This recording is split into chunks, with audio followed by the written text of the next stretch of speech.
Hey YouTube, what's up? This is a video that I tried to make before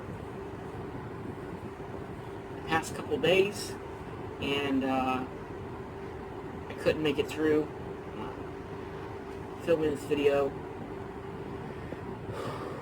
But I'm going to try again today and get this out there just so I can get it off my chest and celebrate her life and let my friends and people know on YouTube. If you follow me on Instagram, you probably already know what this video is probably going to be about. But very sad to say that mine and Jessica's little buddy, Miss Hailey, has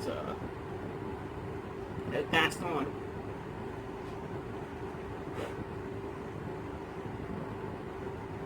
On Friday, I think May 9th, actually Saturday morning at about 12:04 a.m., we had to put her to sleep. She would have been 10 years old on July 11th, and so she was just about 10 years old, and we had to put her to sleep because Miss Hailey, if you guys don't know, she was what they call a toy schnauzer. So for her whole life, she's had some medical issues. She's had bad knees. She had what they called luxating patella, where her kneecap would slide in and out. So she had a little bit of a limp, but she knew how to straighten it out. She'd just straighten her legs out, and it would pop back into place. But you could hear it pop in and out. That and she always had bladder issues, bladder stones. Bladder stones was a big issue for her. She had one surgery when she was like 3 or 4 to remove some big stones, and after that, her vet told us she needed to be on a special diet, a prescription diet, no people food. So we put her. We had her on the diet. She never strayed off her diet. She had people food, or she never had people food. But unfortunately, about, I would say probably January, February, we noticed that she started getting signs of bladder stones again. She would, we could tell because she would pee like little tiny pees. It was always off her pad. She was pad trained. She didn't pee outside. She was pad trained.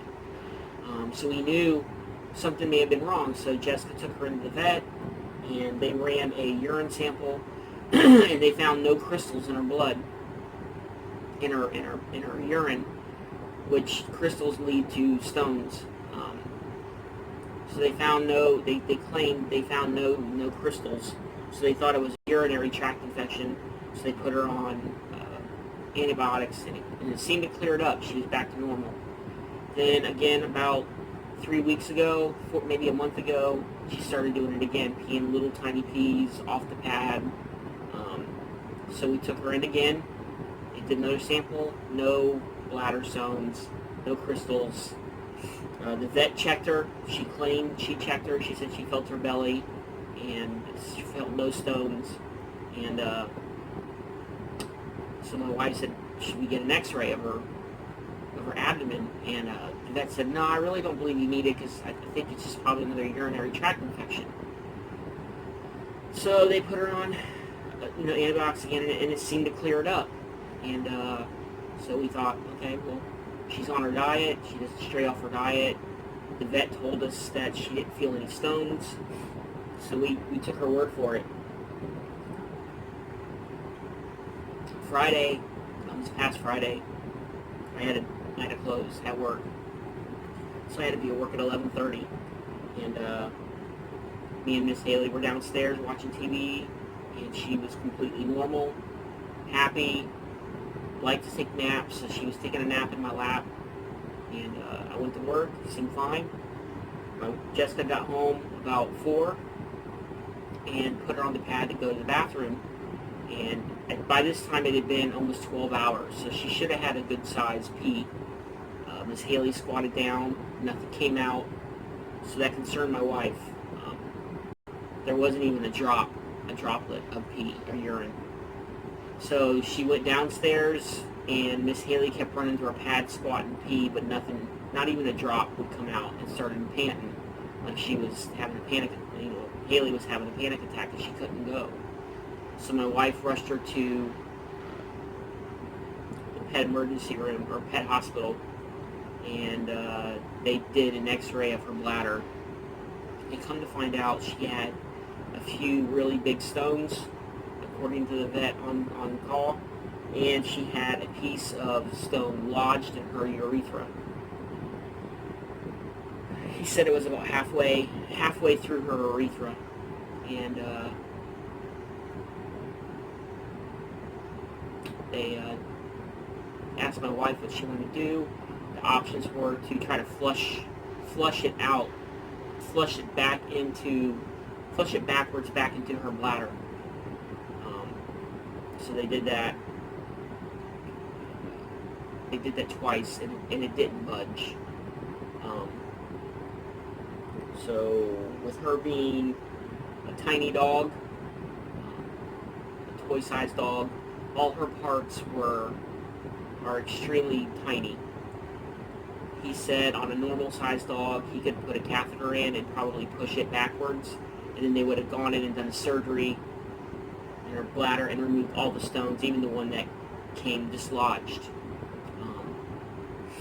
But since the stone didn't move, he went in for an exam, and he felt it with his finger. That's how big it was. That he felt it, he could actually feel the stone with his finger in her urethra. And he tried to work it out manually with his finger, and he couldn't budge it. So they called the surgeon, and the surgeon came in and talked. At this time, I'm still at work, and my wife had called me and let me know what was going on, and I told her just keep me updated. And the surgeon told her that basically there was really, they could operate and try to take the stone out, but they'd have to surgically remove it from her urethra. And since her urethra is the size of, he said basically 2 sewing strings, like when you sew pants or a shirt, the string you use, it's about the size of 2 of those together, that it would do irreparable damage to her urethra, and that she would not be able to go on her own, that she would have probably about a 10% survival rate from that. That she would have to, basically they would have to manually drain her bladder every 12 hours. And at the cost of $2,100 to do that, the surgery was going to cost $7,000. And plus, just it's not even the money thing. It's basically the fact that she would have probably not survived the surgery. Well, she would have probably survived the surgery, but they said that they would just damage her urethra probably beyond repair. They wouldn't be able to repair it because it's so small. So the other option was to put her to sleep. So by this time I got off work, and we were both very upset because the only option we had at this point was to put her to sleep. So I went up there, and my wife came and got me. I got off work, I changed, she came and picked me up. We both went up there, take one car, and we walked in, and they had her in a room waiting for us. And the sad part is other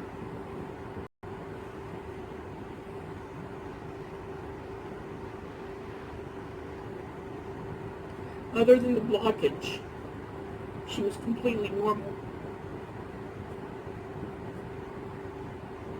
So when she saw us come back, she perked up, and that's the hardest part, is that she was happy to see us, but we knew what we had to do. So basically, they They told us the process, and that we could spend as much time with her as we wanted. By this time, it's probably close to 8:45, 9 o'clock p.m. That we could spend as much time with her as we wanted, and to ring a little bell, and they would come in. So me and my wife talked about it, and we didn't want her to suffer. We didn't want her quality of life to be bad. We knew the surgery probably wouldn't go well if she even made it through. They said she could go about 24 to 36 hours before her rest of her body started to shut down. Once her bladder shut down, her kidneys, or once her bladder got full, her kidneys would shut down, and then everything would just follow behind it. So we didn't want her to suffer. We didn't want her to be in pain, and so we decided as a family to just go ahead and put her to sleep while she was still, because at this time, after they had drained her bladder, it had been about 4 or 5 hours. The clock was ticking. They said that her bladder, she drank a lot when she was there. Her bladder was already at 40%. So it wouldn't have been a matter of time before her bladder or kidneys would have shut down. So we had to put her down. So we spent about three hours with her, just holding her and crying. My wife is really upset. I'm still upset. It's 4 days later, and I still can't stop thinking about her. But I held her. She took her last breath.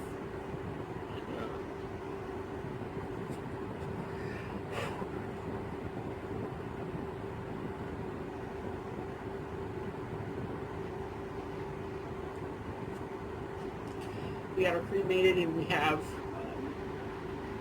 her urn picked out, and it's coming this week or beginning of next week. So I just wanted to come on here and tell you guys that I'm really not in the mood to make videos right now or really post on Instagram. If I do post on Instagram, it'll be pictures of her or something. I do have a lot of books, but I'm not in the mood to do videos because she was a big part of my collecting career on YouTube. She's missed. This house feels completely empty. It's so hard to believe that. You never think that a little pet, whether it's a dog, cat, would have this kind of effect on your life, but Miss Hailey has affected her life. She was like our child. She was just like our child. We called her a special needs dog because she couldn't jump off the couch because we were afraid her knees would get busted. So we carried her up the steps to come to bed. We had a baby gate to keep her out of certain areas. She was on a special diet. She's a very sweet little girl, and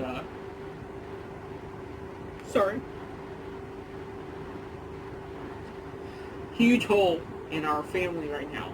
So I just wanted to come on and make a video and tell you guys what happened. That don't follow me on IG or have no idea or whatever. So I just wanted to come on and say Miss Hailey's passed, and she will be missed. She was the best sidekick on YouTube, I think, and I'll eventually make videos again. I just don't know when, but I do have a lot of books to show. But just right now, I'm just not in the mood. I just basically sit. Today is my first day off since she passed, and it's really hard because my wife's at work. She had 3 days off, and it's really hard being here by myself. She'd usually be right here with me, with her babies, but she's not, and it's tough. So I'm going to go ahead and go. So you guys be awesome. I don't know when I'll be back. Maybe a week or two, who knows.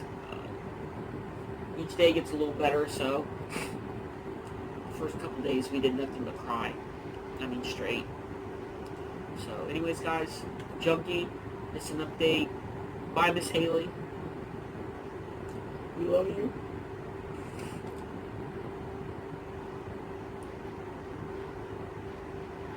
And you will be missed. Alright, guys. I'll catch you in the next video. Peace.